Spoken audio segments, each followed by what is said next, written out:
যেটা আমরা দেখাচ্ছি সেটা হচ্ছে কুমড়ো আর চিংড়ি মাছ দিয়ে কুমড়ো ঘন্ট। সেটা তৈরি করার জন্য প্রথমে কড়াইতে শুকনো লঙ্কা আর গোটা জিরে একটু ভেজে নিতে হবে।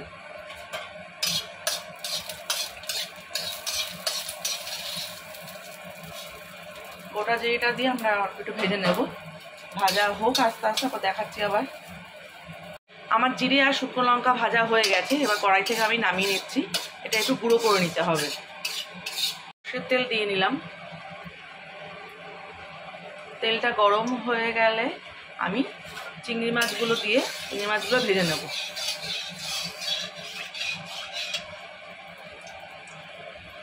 চিংড়ি মাছগুলো ভেজে নেব। ভাজা হয়ে গেছে, এবার চিংড়ি মাছটা তুলে রাখবো। তারপরে কড়াইতে আর জিরে আর শুকনো লঙ্কা ফোড়ন দিয়ে কুমড়োটা দিয়ে দেবো।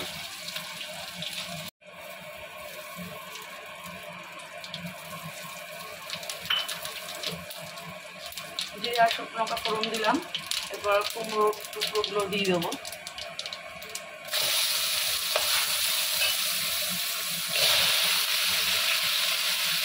একটু নাড়াচাড়া করে তারপরে আমি নুন দিলাম, হলুদ দেবো,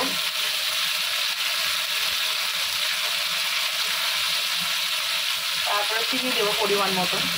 যতটা পরিমাণে নুন চিনি খাবেন সেই পরিমাণ মতন দেবেন। চিনি দিলাম।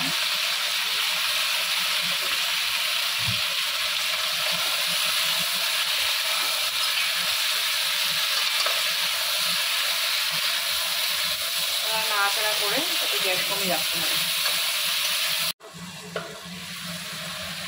এই চাপাটা খোলা হলো, খুলে কাঁচা লঙ্কা দিচ্ছে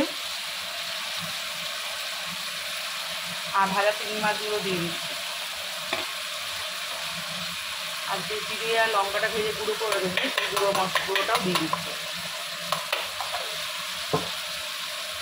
এবার নাড়াচাড়া করে, এটাও অলমোস্ট হয়ে গেছে, নাড়াচাড়া করে নামিয়ে ফেলবে।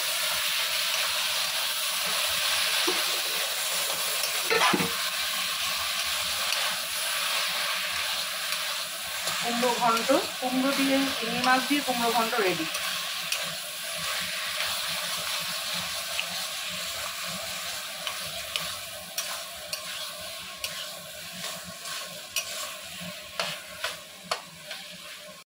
কুমড়ো ঘন্ট হয়ে গেছে, এটাও ভাতের সাথে খাওয়ার জন্য রেডি হয়ে গেছে।